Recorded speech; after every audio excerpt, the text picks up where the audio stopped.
Hey guys, today I'm going to give you my thoughts and some mini reviews on some of the products that I purchased in the summer Sephora VIB sale. I know it's been a little while, but I'm realizing I have some products here that I have never given you my full thoughts on.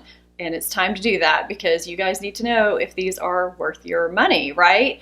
I also have some products I've gotten in PR that I need to give you my thoughts on. So I'm going to do that today.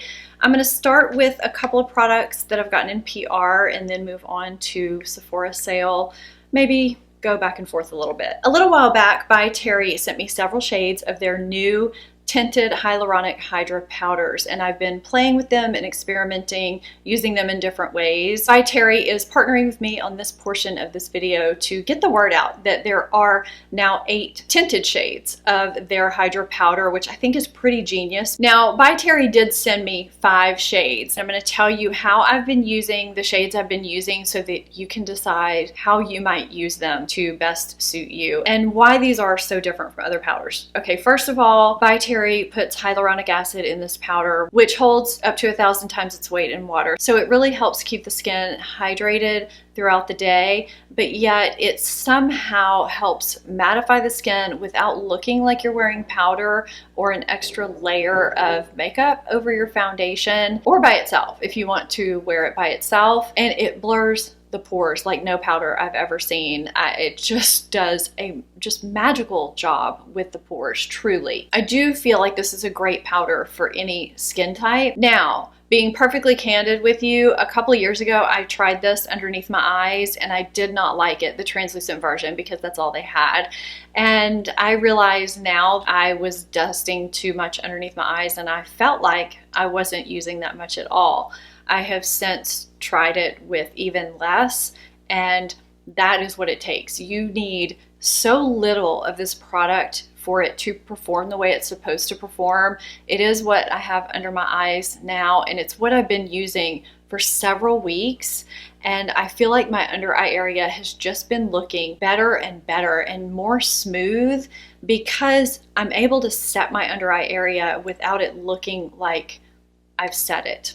I hope that makes sense. So those of you who do crease underneath your eyes, but you hate the way powder makes you look, this might be something you want to look at. So the translucent is a great shade for anybody because it's universal. I don't like to add extra pigment underneath my eyes. I don't like to alter the shade of my concealer, but I do find that shade 200 Natural is really great to set my face as well and to set underneath my eyes, because even though there's a tint, it's a very sheer tint.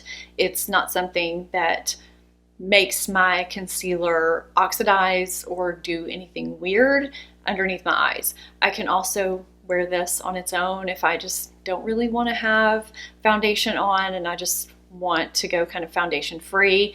It gives my skin an airbrush look because it does diffuse and blur the pores and even the skin tone.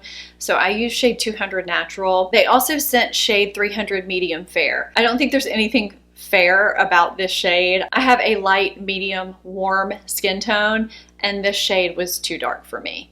So if you have slightly deeper skin tone than I do, shade 300 Medium Fair might work for you, but it was too dark and too warm looking on my skin tone. Now, another shade that I've been loving is shade 2 Apricot Light. I like this because it really brightens up the face. I have also worn this on its own. I love it that way. I love using this as a finishing powder after I fully complete my makeup. It blurs everything and gives that airbrush look that a finishing powder does. And sometimes during the day, if my face is looking a little bit dull, you know how that happens, the Apricot Light just kind of brightens everything up and makes me look awake again. The surprise hit for me though has been shade 600 Dark. So I have been using this as a super natural looking bronzer. And because the bronzer is a powder, it's super easy to apply, but it doesn't look like bronzer. It just looks like my skin. You do have to be very careful if you're using this as a bronzer that you don't apply too much. I mean, I literally just take my brush and go boop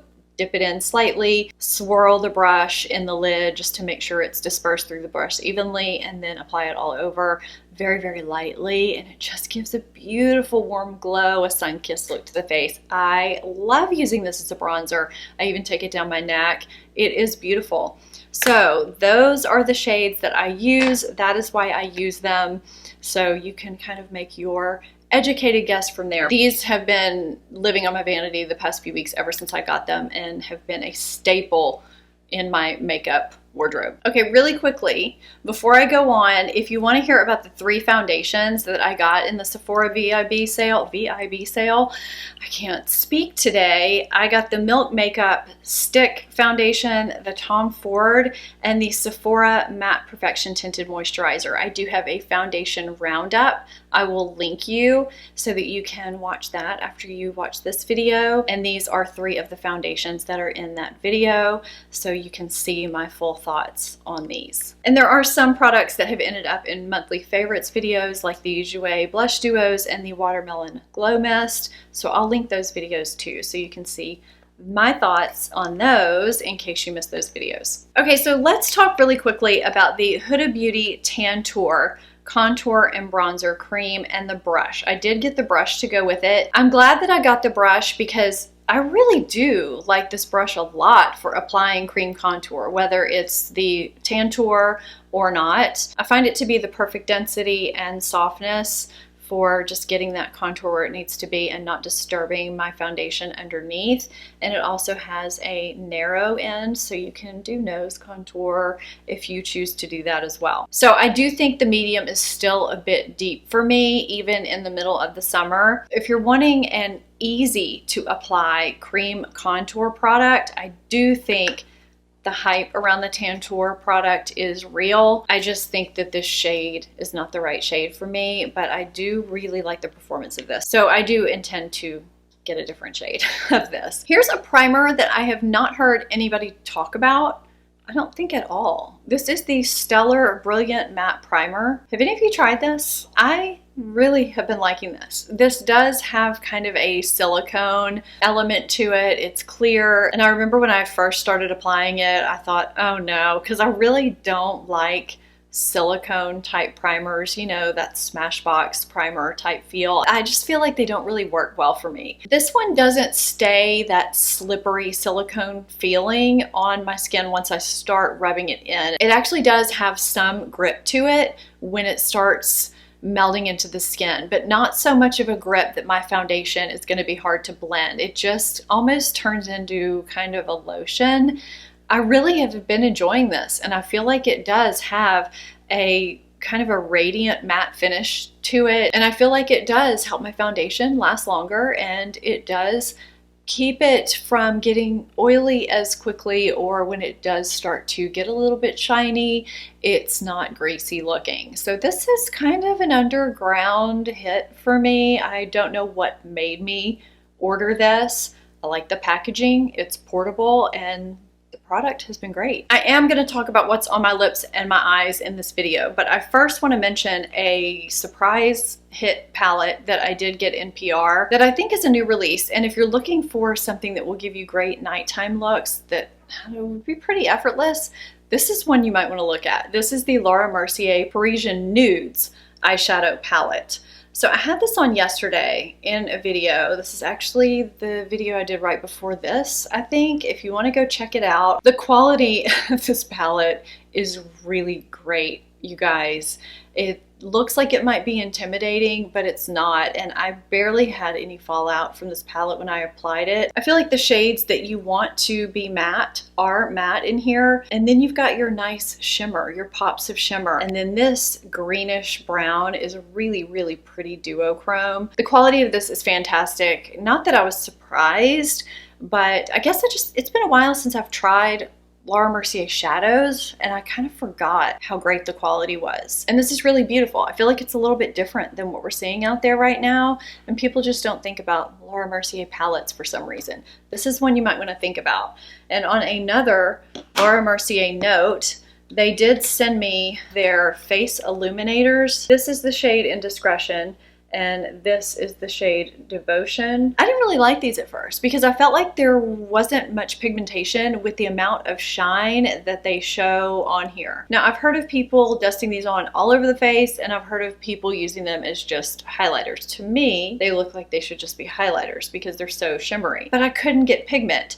So there's like an overspray or something on here, or just there's kind of hard pan when you start out. Once I got past that first kind of tough layer is when I got more pigment out of them, and they really, really are beautiful. And I don't mean beautiful like the Balm Mary Luminizer type beautiful where you are going to be beaming up to space. They're beautiful, glowy, sheeny highlighters that just give you that beautiful glow without being chunky or too shimmery, and yet they're not quite as subtle as her Highlight 01 baked, what is this called? Matte Radiance Baked Powder. So this is highlighter for people who don't like highlighters. You know, you want something to wear to work, that's what this is for. This I bought, I've had for quite some time, and I wanted to compare the three for you so you could kind of see the difference in the level of sheen. The face illuminators just have a realistic sheen to them, but it's a little bit more than what her baked highlight gives, but it's still an adult highlighter that anybody can wear and just look gorgeous and lit from within and just not look like you're wearing, you know, obvious highlighter. Okay, so I finally tried the Estee Lauder Double Wear Radiant Concealer. I talked about this in one of my live streams. I did get this in the Sephora VIB sale because, you know, you guys were asking me to try it. I love the original Double Wear Concealer with the wand under the eyes. I think it's beautiful and very radiant and creamy, but lightweight. I do have dry textured under eyes, and I don't like to emphasize that. I am not loving this. I thought I would because it is radiant and it's supposed to be, you know, double wear, and it's supposed to give great coverage and be creamy, but I just find that I have to do more work to blend this out than I do with my Too Faced Sculpting Concealer. And I don't think it's as creamy as my Sculpting Concealer or as my Armani Power Fabric Concealer, and I have to work harder to blend it out, and I think it looks drier under my eyes. So I was surprised about that.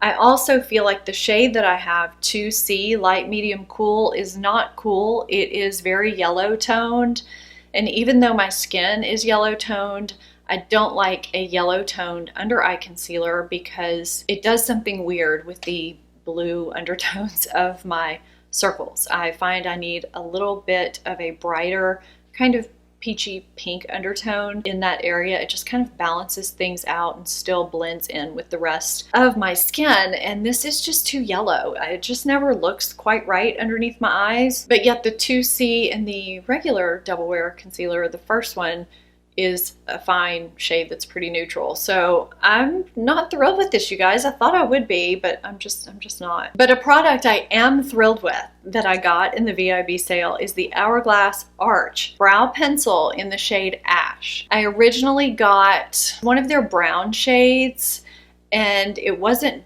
deep enough. I thought it was going to be, but it wasn't. So this is basically a super, super fine, skinny brow pencil that's in the shape of kind of a super skinny rectangle that's supposed to mimic brow hairs. It's as close to using a brow pen as I've come across in pencil form, which means it's a little bit more user-friendly. I can have some errors and not have to worry about cleaning up a pen, which is harder to clear up any mistakes. So I've really been liking this. It's quicker, but it looks more realistic, like brow hairs, than a thicker brow pencil. This is a great product. Okay, back to PR. This is from the brand Ouai, the hair brand. This is their new super dry shampoo. This is another product that when I first got it, I didn't really like it because I wasn't using it right. I shook it up and sprayed it in my hair and kind of zhuzhed it a little bit, and I had a bunch of white cast. And I don't know, I just didn't really like it. I didn't see what was so different about it. And so this one has this nozzle that sprays up, which I do think is kind of different because that is kind of what you need when you're using a dry shampoo. It does have a better scent, in my opinion, than other dry shampoos. So that is a plus. You do have to kind of shake it frequently when you're using it. And it does give a white cast when you're applying it, but it's got some oil absorbing powders in here that do work better than other dry shampoos for my hair at keeping it feeling less greasy throughout the day. And I do find that you can use a little bit more of this and it does absorb, but you do have to kind of tousle your hair a little bit more to get that white powder to disappear,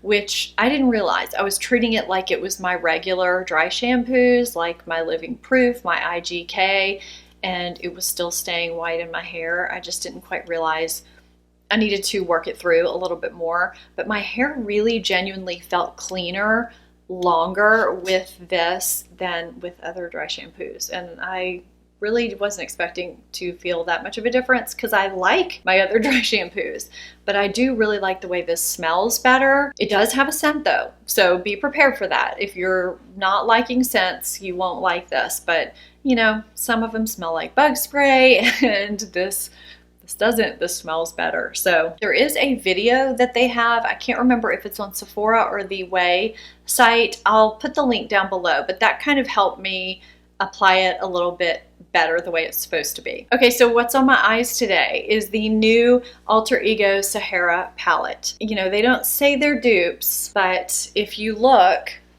at this palette here, you'll notice some heavy similarities in formulation as well. So I've only messed with this a little bit so far, but I will tell you the quality, it's up there.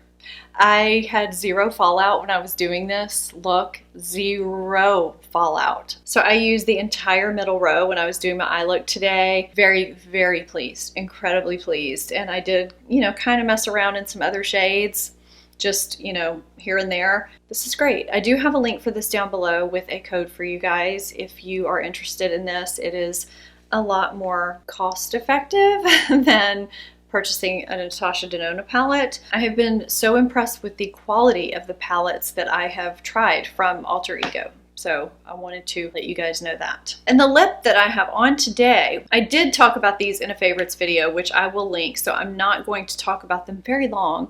This is Laissez-Faire from MAC, the new MAC Love Me lipsticks. These have that MAC vanilla scent, which is so nice. I find that they are not drying, but they last a long time. These are probably the closest in formula that I have found to the recently discontinued Lip Tensity lipsticks. Don't get me started on that because I loved that line of lipsticks.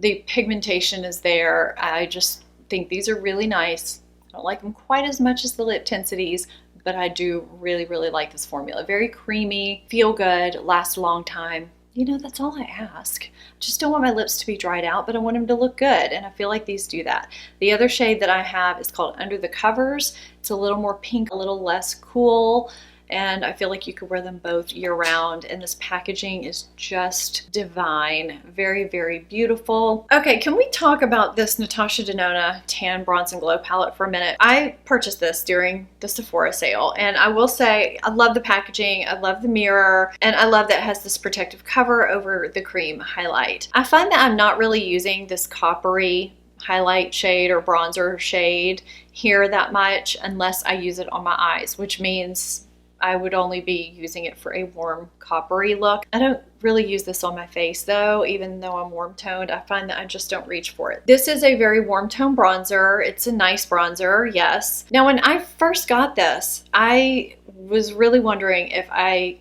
was missing something regarding this highlight because I could not get pigment out of it to save my life. And I kept thinking, is something wrong with me? Is something wrong with my palette? Did I get a dud? But everybody raves about this palette. So I ended up wiping the surface off with a tissue completely to try and get some hard pan off. Now I'm getting pigment out of this highlight, and it is a very beautiful highlight. But I think I would like this more if this was a cream bronzer instead of this coppery shade. I feel like if these were both creams, I don't know, I think it would work better if it was a contour. I think that's it. So I like this palette, but I'm not 100% in love with it. So if you are someone that is in love with this palette, please let me know how I can love it more, how I can totally fall in love with it. I am open. I'm totally open because I want to love you. I really do. Oh, and by the way, I do want to remind you guys that if you want personalized advice or if you have a question that you want answered directly by me, I do have a link down below where you can get a video response back from me. It's new. I keep forgetting to mention it to you, so I wanted to remind you. And if you're not subscribed, hit that subscribe button and become part of the family. I think that is all I have here to go over right now. I do have some more products that I got, but I haven't fully formed thoughts on them yet. So I'll do another haul update at some point once I gather my thoughts around those products. I hope you enjoyed this. I hope you found it helpful. Thank you so much for watching. I'll see you next time. Bye-bye.